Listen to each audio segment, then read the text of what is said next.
नमस्कार। आज का मुद्दा में आपका बहुत बहुत स्वागत है। मैं हूं आपके साथ ललित और आज का हमारा मुद्दा है महू में महाभारत, बोलने पर सियासत। यहां 27 जनवरी को महू में राहुल गांधी की रैली होने जा रही है और इस दौरे को लेकर राजनीतिक सरगर्मियां तेज हैं और जातिगत राजनीति के सहारे अंबेडकर के अपमान का मुद्दा उठाकर कांग्रेस इसे भुनाने की कोशिश में लग रही है, तो वहीं बीजेपी भी इसका माकूल जवाब देती नजर आ रही है। लेकिन इसी बीच प्रशासन की एक चूक ने, या इसे कहें दांव तो गलत नहीं होगा, लेकिन कांग्रेस को राजनीति चमकाने का एक मौका दे दिया है। तो आखिर क्या थी वो चूक और राजनीति में इसका कितना असर दिखाई देगा और क्या बीजेपी के पास इसका भी जवाब है? इस पर हम बात करेंगे। हमारे साथ मेहमान भी होंगे, लेकिन पहले ये रिपोर्ट देखिए।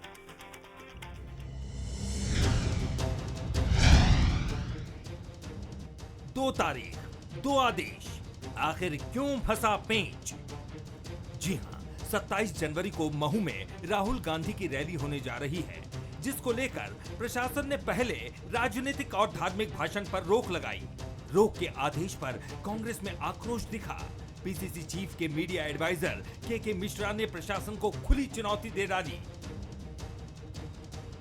चापलूस एसडीएम परमिशन के बिंदु क्रमांक 6 पर लिखकर दे रहे हैं कि इस परमिशन में कोई राजनीतिक भाषण न होगी। एसडीएम साहब कांग्रेस के लीडर कोई कथा करने नहीं आए हैं। आप में हिम्मत हो तो रोक लीजिएगा। जो भाषण कांग्रेस के नेताओं को देना है वो ही देंगे, और आप में दम गुर्दे हो तो आप रोक कर बताइएगा। मेरी खुली चुनौती है। 23 तारीख के जिला प्रशासन के आदेश पर सियासी पारा चढ़ा तो नया आदेश जारी हुआ। इसमें भी सिर्फ राजनीतिक शब्द हटा, बाकी सारी बातें जस की तस नजर आईं। जिला प्रशासन के आदेश पर प्रदेश कांग्रेस प्रभारी भंवर जितेंद्र सिंह ने केंद्र और राज्य सरकार पर सीधा हमला बोला। वो संशोधित उन्होंने कर दिया है। दबाव होगा ऊपर से, घबरा रही है भारतीय जनता पार्टी। उनको लग रहा है कि पूरे मध्य प्रदेश के अंदर एक हलचल मची हुई है और ये कार्यक्रम को फेल करने की कोशिश कर रहा है। कांग्रेस ने हमला बोला तो बीजेपी की तरफ से सफाई आई। इसके साथ ही बीजेपी विधायक और महामंत्री भगवान दास सबनानी ने कांग्रेस पर पलटवार भी किया। क्या जरूरत पड़ गई अब आपको जन्म स्थान पे आने की, क्योंकि इसके पहले कभी कोई आपके 50 साल से ज़्यादा देश में प्रधानमंत्री रहे, कभी कोई यहाँ आया नहीं। इसलिए आज आए हैं तो मंतव्य भी बताइए और ये ज़रूर बताइए कि आखिर कांग्रेस को क्या कारण थे पंडित जवाहरलाल नेहरू जी को कि उनकी सरकार से अंबेडकर जी बाहर हुए। आपने हमेशा से डॉक्टर भीमराव अंबेडकर जी का अपमान किया है, तो आज जनता को जवाब देना पड़ेगा। और उन कांग्रेस के कार्यकर्ताओं को भी जिनको आपने इकट्ठा करने का प्रयास किया, उनको भी जरूर बताइए कि अभी तक का व्यवहार आपका डॉक्टर भीमराव अंबेडकर जी के प्रति क्या रहा है। महू में होने जा रही कांग्रेस की जय बापू जय भीम जय संविधान रैली बड़ा सियासी मुद्दा बनी हुई है। अंबेडकर के अपमान के विरोध में कांग्रेस उनकी जन्मस्थली महू से नया सियासी आगाज करने वाली है, लेकिन जिला प्रशासन के आदेशों ने कांग्रेस को फ्रंट फुट पर खेलने का मौका दे दिया है। लेकिन इस तमाम कवायद जो हुई है उसके बाद क्या वाकई में कांग्रेस को फ्रंट फुट पर खेलने का मौका मिल पाएगा, या उस पर भी अब सियासत बढ़ती चली जाएगी? लेकिन पहले बंसल उसके कुछ सुलगते सवालों पर नजर डाल लेते हैं। सवाल नंबर 1, क्या बोलने पर हो रही सियासत महू की महाभारत में नया रंग भर रही है? सवाल नंबर 2, क्या कांग्रेस राहुल के बोलने पर रोक का नैरेटिव सेट करके बीजेपी को घेर रही है? सवाल नंबर 3, क्या प्रशासन की चूक ने कांग्रेस को राजनीति चमकाने का एक मौका दे दिया? तो देखिए 3 सवाल और इसी के इर्द गिर्द हमारी आज की डिबेट रहने वाली है। और चलिए आपसे परिचय करवा दें उन मेहमानों का जो आज हमारे साथ डिबेट में जुड़ रहे हैं। हमारे साथ जो मेहमान हैं उनमें नूरी खान जी, कार्यकारी अध्यक्ष प्रदेश महिला के कांग्रेस की, वो हमारे साथ जुड़ी है। नूरी जी, आपका बहुत बहुत स्वागत करते हैं। और स्टूडियो में हमारे साथ मौजूद हैं डॉक्टर हितेश वाजपेयी जी, आपका बहुत बहुत स्वागत है। नागरिक आपूर्ति निगम के पूर्व अध्यक्ष हैं। और हमारे साथ वरिष्ठ पत्रकार दिनेश गुप्ता जी भी है, बहुत बहुत स्वागत करते हैं दिनेश जी आपका। और मैं शुरुआत आप ही से करना चाहूंगा। 2 आदेश, 2 तारीखें, किस तरह से देखते हैं? किसको फंसाने की ये कोशिश है? क्या ये दांव था या फिर ये वो दांव ऐसा था जो कि अब उल्टा पड़ गया है? ललित जी, ये कोई दांव नहीं था। इसे कहते हैं प्रशासनिक जो लापरवाही है, एप्लीकेशन ऑफ माइंड की जो कमी होती है ना। आपको जब जारी करते हैं, अपने दस्तखत से डीएम एक ऑर्डर जारी कर रहा है, डीएम एक ऑर्डर जारी कर रहा है, तो एक एक अक्षर उसको पढ़ना चाहिए कि वो क्या लिख रहा है और किस चीज़ पर दस्तखत कर रहा है। ये ऑर्डर ही इसी बात को बताता है कि प्रशासन कैसे चल रहा होगा। जब आप देख रहे हैं कि एक राजनीतिक कार्यक्रम है और राजनीतिक कार्यक्रम में ही आप इसी तरह की चीज़ का उल्लेख कर रहे हैं, आप धर्म का उल्लेख कर रहे हैं कि साहब धार्मिक कोई आप बयान नहीं देंगे या धार्मिक भाषण नहीं करेंगे। इस तरह के जब राजनीतिक कार्यक्रम में कोई आप जब अनुमति देते हैं तो बहुत बारीकी से चीज़ों को देखा जाता है कि इसका कोई राजनीतिक एडवांटेज ही ना कोई ले या डिसएडवांटेज ना हो। इस तरह की चीज़ें देखनी चाहिए। ये विशुद्ध प्रशासनिक लापरवाही का मामला है और निश्चित तौर पे जो कांग्रेस पार्टी है उसका लाभ उठाने की कोशिश तो करेगी। अब वो कितना लाभ उठा पाती, क्योंकि कांग्रेस तो हमेशा लाभ उठाने में भी चूक जाती है, बाकी चीज़ों में तो चूकती है। बिल्कुल आपने सही कहा, क्योंकि अब कांग्रेस के पाले में गेंद है और शायद उनके पास एक बड़ा मौका भी है, लेकिन वो कितना लाभ उठाते हैं। लेकिन पहले मैं डॉक्टर हितेश वाजपेयी जी के पास जाना चाहूँगा। डॉक्टर साहब, आपको भी लगता है कि जल्दबाजी हुई, ये प्रशासन की एक बड़ी और गंभीर चूक थी, इस पर ध्यान देना बहुत ज़रूरी था, क्योंकि पहले हाँ फिर ना, पहले ना फिर हाँ, ये तमाम चीज़ें अब राजनीति में बड़ा मुद्दा बनकर सामने आती हैं। देखिए, मैं तो इसको एक प्रकार से राहुल गांधी जी का ही असर मानूंगा, क्योंकि राहुल गांधी को क्या है, लोग सुनते हैं, देखते हैं, आप और हम और आपके मतलब उसके दर्शक भी, और एक धारणा बनाते हैं। राहुल गांधी जी आप देखेंगे रिसेंट पास्ट में कि भारतीय जनता पार्टी से लड़ते लड़ते कब वो भारत से लड़ने लगते हैं या भारत से लड़ रही ताकतों के साथ हाथ मिला लेते हैं, जो बहुत खतरनाक है और अचंभा पैदा करता है, उनको भी नहीं पता है। और इसके उदाहरण हमने देखे हैं, जैसे उसकी अमेरिका की यात्रा के दौरान भाई जो इल्हान उमर से मिल के आ गए, वो हम सब जानते हैं कि वो एक प्रो पाकिस्तानी कांग्रेसमैन है जो कश्मीर के जो अलगाववादी उनका समर्थन करता आया है, हमारा भारत का विरोधी है। आप सोचिए, मोदी जी और भारतीय जनता पार्टी का विरोध करते करते उसके साथ आप हम प्याला हो जाते हैं। उसके बाद फिर अगला उदाहरण खालिस्तानियों का है, समर्थकों का है, पन्नू जैसे लोग, उनके साथ वो बैठ जाते हैं और खुलेआम, मतलब वो छुपते छुपाते भी नहीं, बड़े इस मामले में दुस्साहसी है। फिर उसके बाद आप देखोगे जाकर तो मतलब आरक्षण का विरोध करा है कि साहब अब इसकी ज़रूरत नहीं है, इसका समय आ गया, इसको ख़त्म होना चाहिए। जहाँ एक और ये है, आप सोचिए अंबेडकर जी के जन्म स्थान पर आप कार्यक्रम कर रहे हैं, कर्नाटक में सरकार आई तो उन्होंने क्या किया, इन्होंने नूरी खान जी को सुनना चाहिए ये बात को, कि उन्होंने सोचिए वहाँ पर अनुसूचित जाति कमजोर वर्ग का आरक्षण उठा के उन्होंने अल्पसंख्यकों को दे डाला। तो ये करते करते ये तमाम मुद्दों पर तो आप घेरते ही है उनको। नहीं सर, ये मौका आपने उनको दे दिया आगे बढ़ने के लिए। नहीं है। इसके बाद मैं आपको एक लाइन और बताना चाहूंगा। अभी उनका एक उद्घाटन हुआ, आपने देखा कांग्रेस कार्यालय का, तो उन्होंने बहुत कुछ कहा। उनके कोट अनकोट में आखिरी लाइन उनकी कहना चाहूंगा कि we are now fighting with the BJP, the RSS and the Indian state itself. आप सोचिए कि आप सब प्रबुद्ध जन है, दर्शक भी समझते हैं कि साहब आप भारतीय जनता पार्टी से लड़िए, आरएसएस से लड़िए, लड़ते लड़ते आप इंडियन स्टेट इटसेल्फ से लड़ना चाहते हैं। तो आप समझना, ये सर शब्दों का हेरफेर नहीं है। तो ये आप इसे चूक मानेंगे नहीं है? नहीं सर, एक क्लियर कर दीजिए बस कि ये चूक है कि ये जानबूझ के किया गया। पूरी कांग्रेस पार्टी इसको डिफेंड कर रही है। हाँ। पूरी पार्टी नए नए तरीके से इसको परिभाषित कर रही है, कोई डिफेंड, और इससे लोग डरते हैं।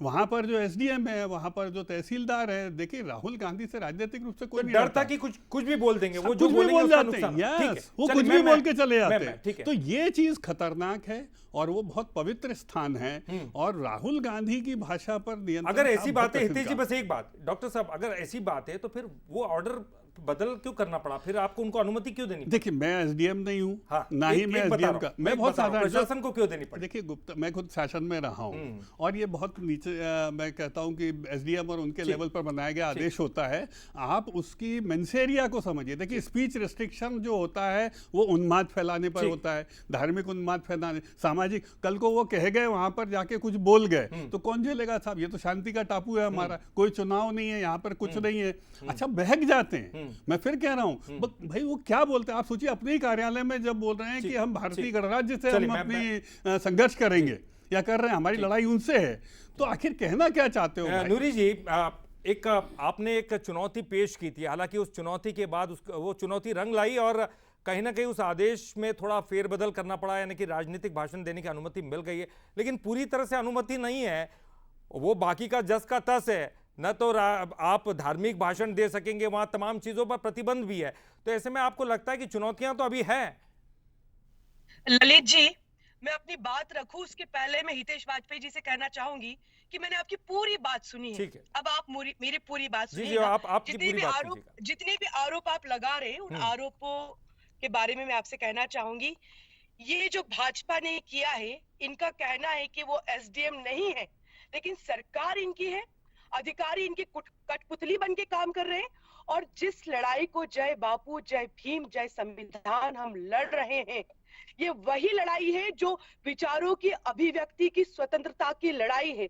ये वही लड़ाई है जहां पर हमें अपने अधिकारों के लिए लड़ने का जो संविधान बापूजी ने दिया है। हितेश वाजपेयी ही नहीं जी, यहाँ पे जो गृह मंत्री अमित शाह जी, वो 17 दिसंबर को बाबा अंबेडकर साहब का मखौल उड़ाते हैं, देश के पूरे संविधान का अपमान करते हैं। और जब आज उस अपमान से आहत सिर्फ कांग्रेस या एक वर्ग नहीं, या अनुसूचित जाति नहीं, बल्कि इस देश का संविधान को मानने वाला हर नागरिक आहत हुआ है। और जो ये रोक लगा रहे हैं कि धार्मिक भाषण नहीं होना, ये धर्म की परिभाषा बताएंगे, ये संविधान की परिभाषा बताएंगे। ये कह रहे हैं कि कांग्रेस ने बाबा अंबेडकर साहब का अपमान किया था, जवाहरलाल नेहरू की सरकार से बाहर निकाल दिया था। व्हाट्सएप यूनिवर्सिटी से बाहर आइए। जब देश, मैंने कहा था आप बीच में मत बोलिएगा, मैं बीच में नहीं बोला। व्हाट्सएप यूनिवर्सिटी से बाहर आइए। जब देश का बंटवारा हुआ और बाबा अंबेडकर साहब जिस सीट से चुनाव लड़े थे, वो बंटवारे में जब पाकिस्तान चली गई तो बाबा अंबेडकर साहब ने उस पर इस्तीफा दिया, फिर भी उन्हें कांग्रेस में, सरकार में। लेकिन ये तमाम बातें नूरी जी, आप ये बात तो सामने रख रही है। मेरा एक सवाल है, बस एक सवाल है मेरा, मैं टोक नहीं रहा आपको, आप ही अपनी बात रखिएगा। लेकिन सवाल ये कि अब आपको एक रिस्ट्रिक्शंस तो रहेंगे ना। आपने चुनौती दी, उस चुनौती के अनुरूप आदेश में भी बदलाव हुआ, लेकिन अभी भी बहुत सारे रिस्ट्रिक्शन है ना, कहीं रोकने की कोशिश तो है। अब आप इसको किस तरह से, क्योंकि गेंद आपके पाले में, क्या आप भुना पाएंगे इसे? देखिए, हमें भुनाने की जरूरत नहीं, हम तो यही तो लड़ रहे हैं ना कि हमारे बोलने की आजादी छीनना चाहते हैं। इन्होंने यही आजादी छीनने का काम किया है, रोक लगाकर। अगर हम मुंह पर पट्टी बांध कर भी खड़े होंगे और हाथ में देश का आप बोल कुछ रहे हैं। आपने कर्नाटक में नूरी जी अंबेडकर वादियों का रिजर्वेशन खान साहब के पक्ष में क्यों छीन लिया? आपको तो मिल गया, इसलिए आप खुश होंगी। आपकी सरकार ने अनुसूचित जाति और जनजाति के कितने लोगों को नौकरी में भर्ती अरे भाई, कर्नाटक में आपने आरक्षण क्यों छीन लिया उनका नूरी जी? और चूंकि आप नूरी खान है, आपके पक्ष में फैसला है, तो आप उसका विरोध भी नहीं कर रही हैं। जातिगत जनगणना की बात राहुल गांधी ने इसलिए बोली है कि एक्सरे हो जाएगा। आप जातिगत जनगणना से डर जाते हैं, आप राहुल गांधी के भाषण से डर जाते हैं, आप बाबा अंबेडकर साहब के संविधान से डर जाते हैं, क्योंकि आप तानाशाही सरकार चलाना चाहते हैं। ये तो भाषण हो गया ललित जी। बिल्कुल, चलिए ठीक है। ये आप मेरे बस दो सीधे पॉइंट है। आप अंबेडकर की भूमि पर जा रहे हो। आप तो ये बता दो, अंबेडकर वादियों के आरक्षण को खत्म करके नूरी खान जी ने हजम क्यों कर लिया? मुसलमानों को क्यों दे दिया? क्योंकि वो नूरी खान है, इसलिए हम छोड़ दें उनको। हमने तो डंके की चोट पर कहा है पार्लियामेंट के फ्लोर पर कि भारतीय जनता पार्टी नूरी खान जी आपको धर्म के आधार पर आरक्षण नहीं लेने देगी, नहीं लेने देगी आपको। आप लोग धार्मिक उन्माद फैला रहे। अनुसूचित जातियों का आरक्षण छीन के आप अपने आप को ले लेते हैं आगे बढ़ के। ये कोई अच्छी बात है क्या? जी जाति की महिलाओं को निर्वस्त्र करने का काम किया है। ये कहाँ चली गई? ये जवाब ही नहीं दे रही। कर्नाटक में आपकी सरकार है कि नहीं है? उसे शोभा नहीं देता अनुसूचित जाति के नाम भी लेना, क्योंकि आपके गृह मंत्री वहां पर खड़े होकर नूरी खान जी, आपने उनके आरक्षण की हत्या कर दी कर्नाटक में, छीन लिया आपने। नूरी जी, आप कर्नाटक पर जवाब देना चाहेंगे या नहीं? अगर आप चाह रही हो तो फिर मैं इसको आगे बढ़ा। नहीं देंगी जवाब? ठीक है, चलिए नहीं देंगी कर्नाटक पे, कोई जवाब नहीं है। ठीक है, आगे बढ़ेंगे ना सर। आप ललित जी, आप और ये यहीं पर ठीक है नूरी जी, आप कुछ कहना चाह रही है? बोलने की आजादी जो हमसे छीन रहे हैं। बिल्कुल, नहीं, आप अपनी बात कंप्लीट कीजिए। मैं तो पूछ रहा हूँ आपसे, क्या आप इस पर जवाब देना चाहेंगे या फिर कुछ और? कर्नाटक पे नूरी खान जी जवाब देंगी, जो बेनिफिशियरी है। अरे इन्होंने जो रोक लगाई छीना है, वो जवाब नहीं है। ये नूरी खान से क्या जवाब मांगेंगे? नूरी खान चूंकि लाभान्वित है, ठीक है मैम, और अंबेडकर साहब हताहत हैं, तो आप कहीं पर उसको क्यों बियर करेंगी? इस बात का क्यों स्पष्टीकरण देंगी? क्योंकि आपकी कौम को लाभ हुआ। अच्छा, अच्छा एक बात नूरी जी एक सवाल जैसे कैंसिल करिए 27 सर प्लीज नूरी जी, जिस तरह राहुल गांधी ने कहा था कि संसद में माइक बंद किया जा रहा है, उनकी आवाज को नहीं आपको ये लग रहा है कि यहां भी उनके भाषण को रोकने की कोशिश की जा रही है? इस तरह का एक आरोप है क्या आपका? ये डर है भाजपा का। हितेश वाजपेयी जी डर से बाहर आइए, लोकसभा में माइक आप 27 तारीख को उस अध्यादेश को फाड़ दीजिए, उस 27 तारीख को अध्यादेश को फाड़ दीजिए नूरी खान जी। जब आपने एक मुसलमान के नाते अंबेडकर वादियों के आरक्षण को हथिया लिया कर्नाटक में, आप महू में उनकी जन्मभूमि पर पहुंच रही हैं, उनसे बोलिए राहुल गांधी को बहुत आदत है अध्यादेश फाड़ने की। कर्नाटक सरकार का वो अध्यादेश फाड़ दीजिए। ठीक, चलिए नहीं करेंगी आप भी, चूंकि नूरी खान है इसीलिए इसका विरोध नहीं करेंगी। चलिए मैं आपसे बातचीत जारी रहेगी, लेकिन इसी बीच दिनेश जी से भी बात कर लेते हैं। दिनेश जी क्या कहेंगे, क्योंकि ये भी बात सही है कि कथा करने तो आ नहीं रहे, राजनीतिक पार्टी के नेता हैं, बड़े दिग्गज नेता हैं, राजनीतिक चर्चा तो होगी और इस विषय में अनुमति मांगना कोई गलत बात नहीं, लेकिन बड़ी बात यह कि धार्मिक अगर बातें नहीं करेंगे तो इसको जांचा कैसे जाएगा? ये भी बड़ा मुद्दा है कि कितनी बातें धार्मिक एंगल में आती है, कितनी नहीं आती है, इसका कोई एक पैमाना तो होगा, कैसे नापेंगे इसको? नहीं देखिए, नापने का कोई ऐसा नहीं है कि नाप नहीं सकता प्रशासन, सब नाप सकते हैं, लेकिन जो होता है ये आमतौर पे बहुत जो है ऐसा प्रैक्टिस में रहता है। कोई बहुत सारी चीज़ें ऐसी होती हैं कि एक फॉर्मेट बना हुआ है, आपने उस फॉर्मेट में कर दिया, अब उसी ऑर्डर में लिखा हुआ है कि वहाँ के जो पुलिस थाने ने जिस तरह का रिकमेंडेशन किया या जिस तरह की उन्होंने एक जो शर्तों का उल्लेख किया उसके आधार पर आपने दे दिया। अब वही निगरानी करेंगे, वही जो है उसको देखेंगे, भाषण आपत्तिजनक तो नहीं है, नहीं तो फिर एक और केस दर्ज हो जाएगा, उसमें कोई फर्क थोड़ी पड़ना है कि साहब बाद में माफी मांग लेंगे जैसे हमेशा करते हैं। माफी मांगने की भी जरूरत नहीं होती विपक्षी दल में, कि देखिए विपक्ष में यदि बहुत ऐसे आसानी से माफी मांगना तो फिर बात ही क्या है। देखिए वो माफी भी नहीं मांगेंगे, वो तो एडवांटेज की बात है ना कि उन्होंने कुछ कहा है, कह दिया। लेकिन जो चीज महत्वपूर्ण ये है कि एक राजनीतिक कार्यक्रम है, राजनीतिक सभा है, तो बहुत सारी चीजें होंगी, वो राजनीति करने वाले दल हैं तो वो अपना कार्यक्रम कर रहे हैं, वहाँ आप उनको किसी भी तरह, प्रशासन को तो ये अपनी स्थिति को देखना है कि वो किस तरह से वहाँ व्यवस्था बनाए, कि उनको लगेगा यदि ये आदेश में नहीं भी लिखते तो भी प्रकरण दर्ज हो जाता, आप आपत्तिजनक कोई भाषण देते, उसके लिए कोई कहने की आवश्यकता थोड़ी है।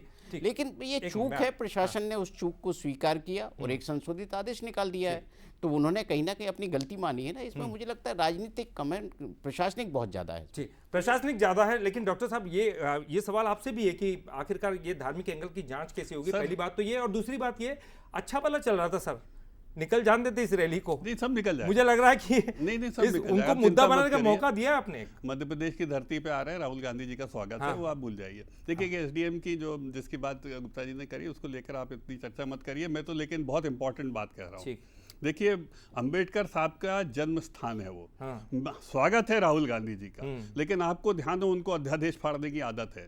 मैं बंसल न्यूज के माध्यम से बहुत इंपॉर्टेंट बात आज फिर कह रहा हूँ नूरी खान जी, कि उनसे अनुरोध करिए कि उनके श्री चरणों में अंबेडकर जी की प्रतिमा के उस अध्यादेश को फाड़ के 4 टुकड़े रख दीजिए जिसमें अंबेडकर वादियों के आरक्षण को छीनकर मुसलमानों को दिया गया है। कम से कम इतना करिए यदि वाकई में आप अंबेडकरवादी हैं, और बचिए मत इस सवाल से। यदि आप ये नहीं करेंगे तो इसका मतलब आप केवल वोट बैंक की राजनीति कर रहे हैं और उनका आरक्षण छीन कर आप नूरी खान जी अपने समुदाय को दे रही है, और इसका संरक्षक राहुल गांधी वो दूर हैं, तो उनसे बात है। नाम लेकर आप लगातार जिस तरीके से देखिए उसके आधार पर आपने वहां आरक्षण छीना है। मैं नूरी जी ये बताइए, क्योंकि एक बड़ा सवाल ये उठता है कि आप चलिए आपको भाषण देना है, तमाम चीजें, और ये रैली तो होगी, और इस रैली के मौके पर आपके पास मुद्दे भी बहुत कुछ है।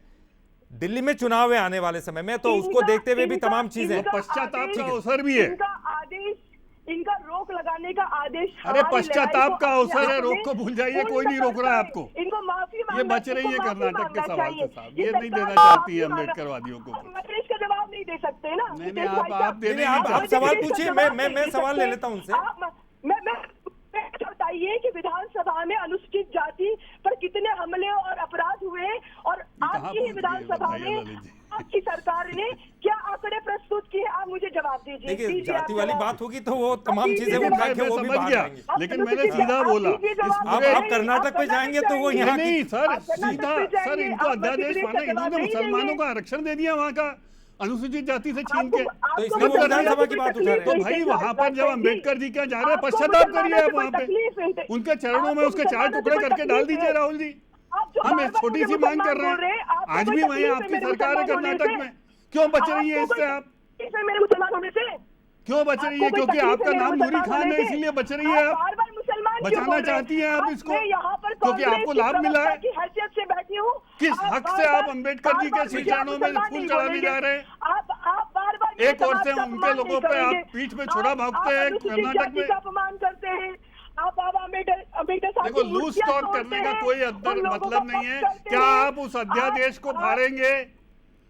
बंसल न्यूज के माध्यम से एक ही सवाल है, क्या आप कर्नाटक के उस अध्यादेश को फाड़ेंगे? चलिए उनका भी सवाल सुन लेते हैं। जी जी, रोक लगाई है, इसी रोक के खिलाफ ये कोई रोक नहीं है। आप जो तो इच्छा बोलिए। रोक के लिए आप क्या करने वाले हैं? आगे कुछ एक स्ट्रेटेजी होगी, कोई रणनीति होगी नूरी जी? देखिए, राहुल गांधी जी कोई ने रोक नहीं हमेशा है। संविधान का और इस देश के कानून का पालन किया है।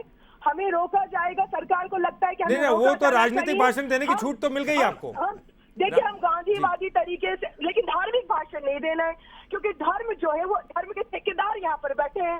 उज्जैन में नहीं, तो आ आप जाइए, क्या भाषण माँ देना शीतला में चाहती? 16 चलिए बनने बताइए। वाले मिल रहे हैं। आपको क्या- धार्मिक आप क्या उन्माद का धर्म- कौन सा भाषण ये- देना है वहाँ? ये जो आप अभी ऐसा क्या डर लग रहा है आपको? बार बार मुसलमान बोल रहे हैं मुझे। नहीं, क्योंकि वो- आपने मैं- आपने नूरी जी आरक्षण खा लिया है। ठीक है सर, मैंने खा ये लिया। थोड़ा और आपने बदल जाएगा अनुसूचित हमारा जाति जो और डिबेट का वो आपके पास जी आंकड़े ठीक है नहीं नूरी हितेश ललित नहीं, ये उस नहीं, डिस्कशन पे नहीं जी, जाना चाह चलिए रहे। मैं ठीक है, मैं दिनेश जी के पास जाऊंगा। आंकड़े क्यों नहीं है? आंकड़े के डिस्कशन बाद पे नूरी आंकड़े जी एक आखिरी कमेंट दे दीजिए कि अगर वो रोकते हैं तो कोई रणनीति आपकी होगी कांग्रेस की तरफ से? क्या रणनीति? क्योंकि ये तो साफ कह दिया है, चुनौती भी दे दी है के मिश्रा जी ने, तो क्या आप रोक के दिखाइए भाषण को, रोक के दिखाइए उनके दौरे को, तो आपका क्या रणनीति रहने वाली है?